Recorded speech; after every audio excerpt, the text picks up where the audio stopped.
Assalamualaikum warahmatullahi wabarakatuh. Selamat pagi sahabat Mansur Talas dimanapun berada.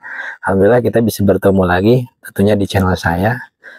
Teman-teman, saya sekarang mau ngajak teman-teman semua menyaksikan bagaimana cara saya memupuk dan takarannya seberapa banyak supaya nanti perkembangan talas ini bisa subur, teman-teman.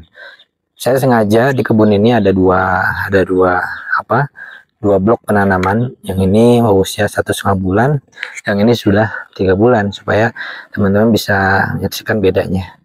Oke teman-teman, ikut terus hari ini cara pemupukan di kebun talas. Mudah-mudahan ini bisa jadi bermanfaat untuk teman-teman. Ikuti terus videonya dari awal sampai akhir, dan jangan lupa like, komen, dan subscribe. Nah teman-teman, kita ngobrol saja ya sambil saya pupuk. Jadi pemupukan talas biasanya saya mulai dari usia 1,5 bulan, itu pemupukan perdana. Tetapi sebelum pemupukan ini harus dilakukan dulu pengurugan, teman-teman. Jadi pengurugan dan pembersihan gulma.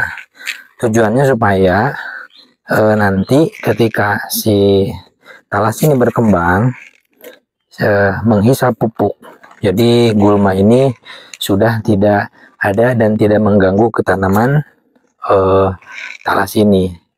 Nah, dan juga bisa juga teman-teman, ketika pemupukan itu ada juga yang dipupuk dulu kemudian nanti diurug, jadi si pupuknya langsung ke urug tanah, itu nggak apa-apa juga. Nah, tipsnya teman-teman, ketika pemupukan di musim hujan seperti sekarang, pemupukan boleh ditabur seperti ini teman-teman. Ditabur, jadi bisa dikeliling di area pohon talas, ataupun kita bisa lempar seperti ini. Yang penting kira-kira si akar talas nanti bisa menyerap nutrisi dari pupuk ini. Dan yang penting takarannya teman-teman, takaran dari pupuk ini biasanya saya menggunakan 1 kilo itu untuk pupuk perdana ya. 1 kilo itu bisa untuk 7 sampai 10 pohon. Itu terlalu banyak tidak teman-teman, karena ini pemupukan awal dimana pertumbuhan talas ini dia membutuhkan nutrisi banyak ketika masa pertumbuhan. Makanya ketika kita memupuk di perdana itu usahakan 1 kilo untuk 7 atau 10 pohon. Nah, pupuknya saya menggunakan tadi merek Vertipos teman-teman. Jadi Vertipos untuk di pupuk perdana saya menggunakan Vertipos yang warna hitam seperti ini ya, Vertipos warna hitam. Dan saya tabur, dan nanti ketika sudah usia 3 bulan, nah baru 3 atau 4 bulan baru kita pupuk lagi menggunakan pupuk untuk pembesar umbi. Nah teman-teman, pupuk ini yang saya pakai untuk pemupukan perdana di kebun talas saya.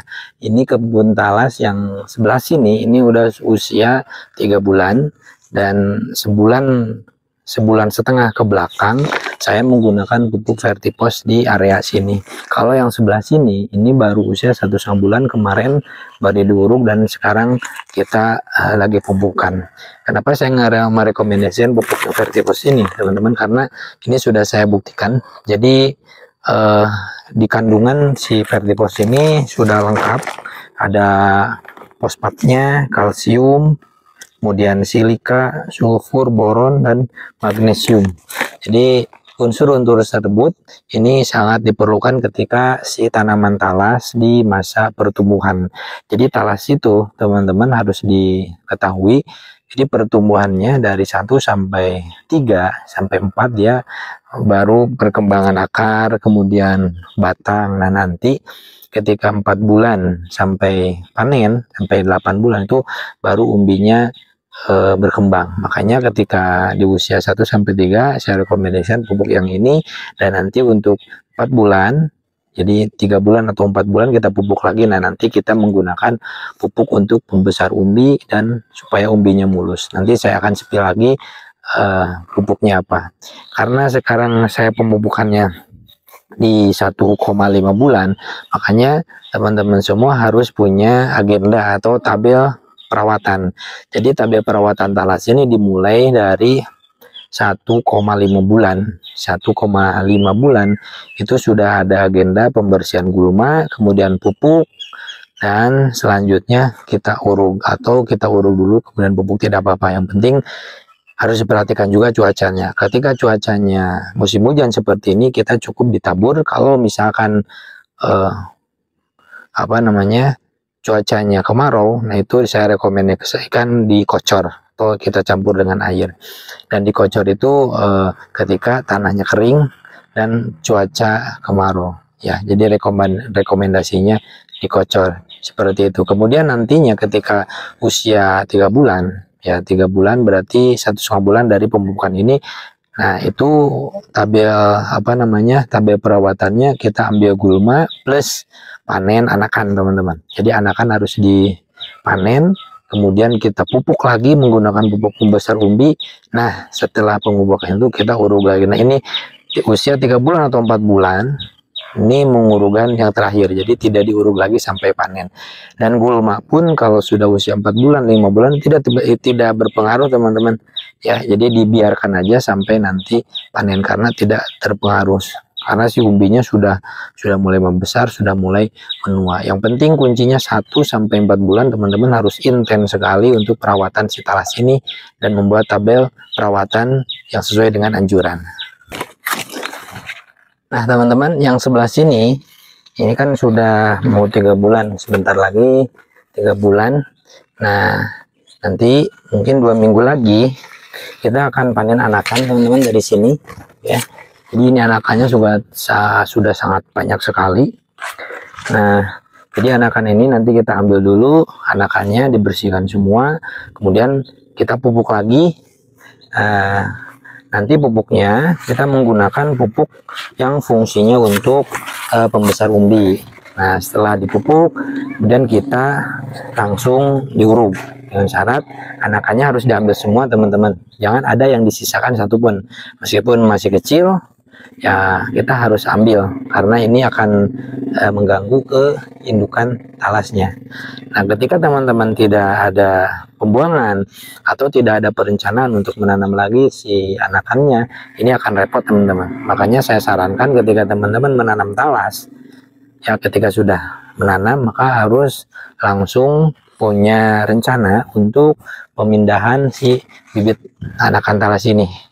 Apakah mau ditanam ya di lahan baru, atau mau dijual, atau mau gimana kan, karena anakannya ini wajib diambil, jangan dibiarkan di indukan. Kalau dia terus dibiarkan, ini akan mengganggu ke pertumbuhan si umbinya.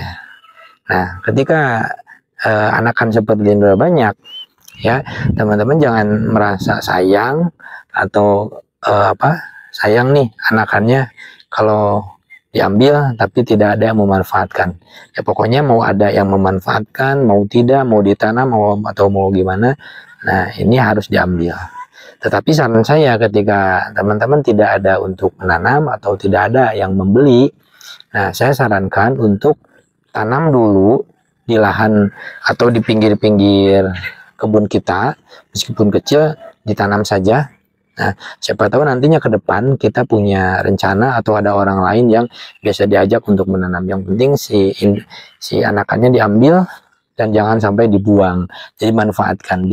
Saran saya bisa disimpan dulu di pinggir-pinggir kebun seperti ini. Ini kan ada ada pembatas kebun sawah dengan sawah yang lain, ya kita simpan di sana sampai nanti ada yang bisa kita ajak tanam atau bisa dimanfaatkan atau ada yang membeli, seperti itu, teman-teman.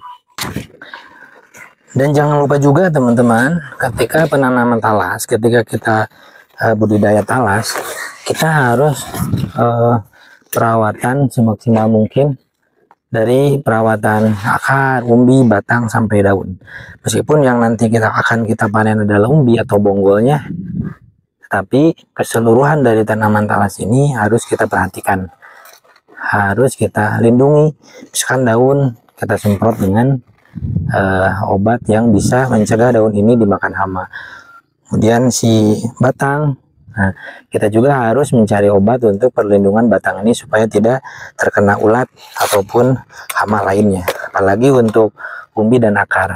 Jadi untuk umbi ini teman-teman, karena umbi ini di dalam tanah, makanya pencegahan dari penyakit-penyakit umbi ini harus dimulai ketika kita penanaman dari bibit. Jadi bibit ini ada akarnya, ada umbinya kecil, bonggol bibit. Nah, itu harus kita lindungi dulu dengan obat tertentu yang bisa melindungi bibit umbinya dari serangan hama. Karena hama di dalam tanah ini kita tidak bisa melihat atau kita tidak bisa memprediksi, makanya sebelum tanam pun kita harus mencegah umbi bibit ini supaya tetap terlindungi dan nantinya tidak ada hama yang datang ke umbi. Karena si talas ini saya sarankan untuk teman-teman yang menanam talas, saya sarankan perdana jangan lebih dari 1000, karena meskipun talas ini perawatannya tidak seribet tanaman lain, tetapi namanya juga perawatan tanaman, pasti kita memerlukan biaya, memerlukan ilmunya, memerlukan obat-obatan atau lain sebagainya. Makanya ketika kita tanam hanya 1000, yaitu misalkan kita bisa kepegang sendiri perawatan, sekaligus kita belajar ketika nanti akan menanam talas ini dengan skala luas. Nah, saya sarankan 1000 itu karena alasannya seperti itu. Jadi teman-teman jangan sampai teman-teman itu menanam talas ini langsung besar, tetapi tidak memperhatikan hal-hal perawatannya atau hal-hal lain di biaya. Akhirnya nanti teman-teman tidak bisa memprediksi dan akhirnya membludak, akhirnya besar perawatan sehingga nantinya akan membuat teman-teman itu kapok penanaman talas. Karena untuk talas ini ketika kita tanam 1000, nah saya sekarang tanam 1200 kurang lebih. Dalam 3 bulan saya sudah punya anakan 5 kali lipat dari tanaman ini. Makanya lebih baik teman-teman belajar dulu dari skala kecil supaya nanti di skala besar teman-teman sudah bisa menghitung biaya dan sudah bisa menghitung budget untuk penanaman talas ini. Dan yang lebih terpenting teman-teman, jangan menanam talas hanya mengandalkan musim hujan. Nah, teman-teman harus perhatikan di sekitar lahan ada sumber air atau tidak. Ketika tidak ada sumber air, nah maka harus kita sediakan dulu. Misalkan kita punya budget uang 5.000 pohon untuk beli bibit. Nah, sebaiknya beli bibit 2.000, yang 3.000 budgetnya untuk membuat sirkulasi air, karena talas ini dia membutuhkan air meskipun sedikit tapi tetap membutuhkan. Kalau hanya mengandalkan hujan, saya takut teman-teman penanamannya hanya 1 putaran dan nantinya tidak ada hasilnya. Karena untuk hasil talas, untuk untungnya itu ketika kita bisa menanam dengan kontinu. Karena untuk perdana ya budgetnya kita beli bibit, beli pupuk dasar dan lain-lain. Ketika tanam berikutnya otomatis si bibit kita tidak beli lagi, pupuk dasar pun bisa menggunakan pupuk dasar yang sudah ada di penanaman awal. Terima kasih teman-teman sudah menonton video saya sampai akhir dan sudah menemani kegiatan saya di kebun. Mudah-mudahan apa yang tadi saya sampaikan bisa bermanfaat. Dan juga saya tidak bermaksud menggurui, tapi ini hanya sharing, berbagi pengalaman untuk teman-teman semua. Siapa tahu teman-teman mansur talas, ada yang sedang menanam talas berbarengan dengan saya, ini bisa menjadi rekomendasi dan bisa menjadi sharing juga untuk teman-teman semua.